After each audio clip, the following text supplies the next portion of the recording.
Waka, what's up, and welcome back to the channel for yet another FC Finch review slash special. I don't know what we're going to call this up, but today on the table, we're going to take a quick look at this Quartz Kronoform watch. And as far as I know, I did a little bit of research on this, not too much, because we're just going to really take a look at the toy itself, but this technically predates the Transformers. So we are going to take a look at it today, and a little bit of a backstory about how this came into my possession. So I was at my job, my real job, and one of my coworkers comes up to me, he says, hey, Finch, I know that you are big into these transforming robot toys. I have had this thing for about 40 years. It's collecting dust. I've recently just found it, and would you like to have this? And I'm like, hell yes. What else am I gonna say? So I ended up being gifted this. This is as I received it. So we don't have a box to go over. We do not have any kind of banding to go over. It didn't come with the band. It was literally just the watch head itself.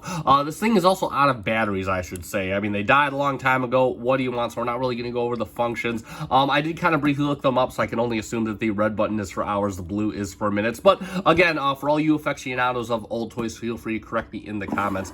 Now, again, I don't want to go too deep into this because I only briefly looked up the history on these things. I didn't know too much about them, but apparently this is not an official Takara Kronoform watch. This is a Quartz Kronoform. Now, what that means between the two, I don't know, but I'm sure somebody's going to tell me, and I'm okay with that. We're literally just going to look at the toy for this review and just kind of go over what I have and whatnot. So, without further ado, let's talk about what we have here. And of course, again, it says Quartz. It's got this screen right here. Of course, our time will show up. You can see the little bit of ribbing right back here in the switch. This is actually his head just turned around. Yep, that was G1-ish day Transformers for you.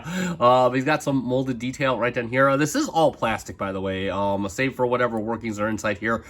He is all 100% plastic. You got some molded detail down the side here, just to kind of give him a little bit of a contrast and whatever. And then if you come to the back, you have the same design on lower, and of course his head right there, his eyes showing some wear and tear from the years. Then of course you got some screws back here, but overall just kind of a neat little dude. And it looks like he does have a screw missing here, so I'm assuming we just take out this other screw and we can replace the battery. But I'm not going to replace the battery, by the way. I don't care that this works or not. This was gifted to me for free. I would never have bought one if I were not gifted it. So this is actually sitting in my display. I'll show you what it's doing in my display later, how I have this displayed, but I don't care that it works or not. I'm just happy to have this in my collection. I think it's a cool passage to the past. And real quick, we're gonna do some quick comparisons. I'll move my stand off the table. I'm gonna get them into what the closest thing I have to a G1 toy that's gonna be, of course, G2 Inferno. I mean, he's basically the G1 toy, just a different shade. And then, of course, we'll bring in SS86 Hot Rod so we can have a newish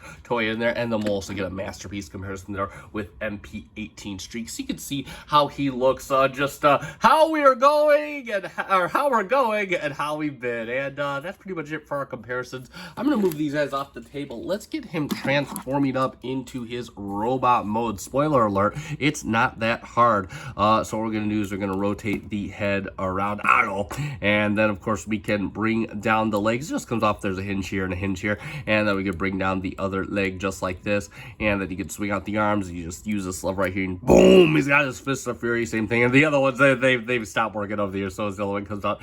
And there we have our little Quartz Kronoform guy. I believe his name is Robo Time Machine, but you can correct me in the comments, of course. It is Robo mode. And there we go. And yeah, and yes, we did take a break there because I had to transform all the other bots for our comparisons. So either way, let's take a good look at Mr. Robo Time Machine. I'm going to probably give him a new name. Actually, we might make a contest out of this at some point. But either way, not now, no, nobody get on that bandwagon just yet. We'll save that. But either way, let's take a good look. And again, you can see the face. And I'm not sure if he had eyes here at one point, but whatever it is here, you can see like some kind of smudging, so it looks like silver paint.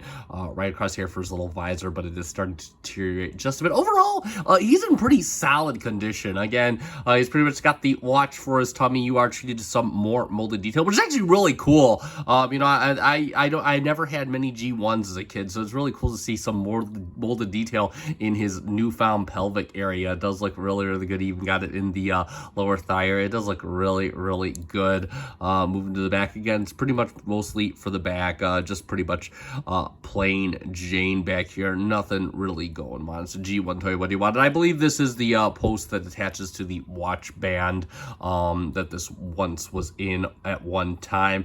As far as articulation goes, the head will rotate all the way around. Of course, that's how he transforms, so of course it should. The arms will rotate all the way around, and that's pretty much all they will do. I guess you could make the hands disappear, do the piston punching action if you so desire.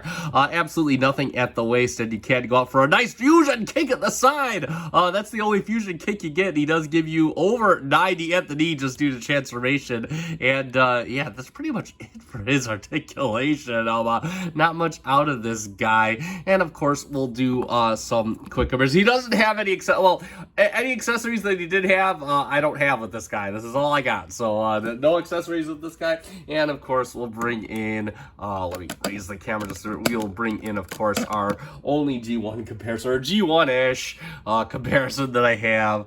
Move him over to the side, and then we'll bring in, of course, SS86 Hot Rod. And, of course, we'll bring in one of our MP Dotson boys. You can see, you know, just how it's been, how it's going. Yes, he's a wee one. I probably should have bought one of the Fans Toys cassettes, but that would have been Transformers canon, so I wanted to keep it all official with this. But there you can go for some quick comparisons, and yeah. And just in case anyone was curious, this is how this guy is chilling in my collection. That's right. Don't care if it works out. I always kind of figured, you know what, who would be the guy to conjure up about like this? And that would, of course, be our boy Perceptor here. That or Grapple. But I don't have Grapple yet, so Perceptor will take hold of him. So that's where my Quartz Kronoform is going to be chilling in my collection display for a time. And let's summarize on the Quartz Kronoform watch. I'm really not too sure how to summarize on this guy. Ultimately, it's a cool little trinket. You know, this was a cool little trinket back in the day, I'm sure. I mean, just an inexpensive little thing that, hey, you know, Bobby looks and tells you the time, and it transforms, and it's still a cool little trinket. And the best part about this is really a piece of history now, to be honest. You know, who would have thought that this little toy, this little whatever the hell it cost, I think this was like around $10 to $15 back in 1980s money, and this is just kind of a link to our past now. It's just crazy how this hobby and just the toy hobby collecting in general has just become that now, you know, it's just what was, you know, some parent thought was, oh man, this is going to be in the trash in a week, and look, here it is. And I'm quite happy to have this. I can't really recommend this because, I mean, these really aren't new anymore, but if you want one for yourself, you can go check out eBay. These range in varying prices. I've seen them as cheap as $50 and anywhere like in the hundreds. So I guess depending on what you want, complete, working, official, non-official, whatever, just kind of keep an eye out for that if you want one of your own. But yeah, check out eBay, all that good stuff, toy shows, I guess. But either way, this was just a fun little review, not really, you know, reviewing this for anybody's purchasing pleasure or anything like that, just something I thought would be cool as a little special. So I hope you did enjoy it and find it at least a little bit informative, even though I don't really know too much about this toy. And that being said, if you did find it fun and enjoyable, hit that like button down below. That does help me out. I do greatly appreciate it. Also, if you're not yet currently subscribed to the channel, I encourage you to consider subscribing. You don't really do vintage stuff too often here, but I do newer Transformers stuff and Masterpiece stuff quite regularly, both official and non-official alike. If that is your thing, welcome, join my collecting family, and we can all be collecting family brothers and sisters together. That being said, I have been SC Finch. Thank you so much for making me a part of your collecting journey. Good night.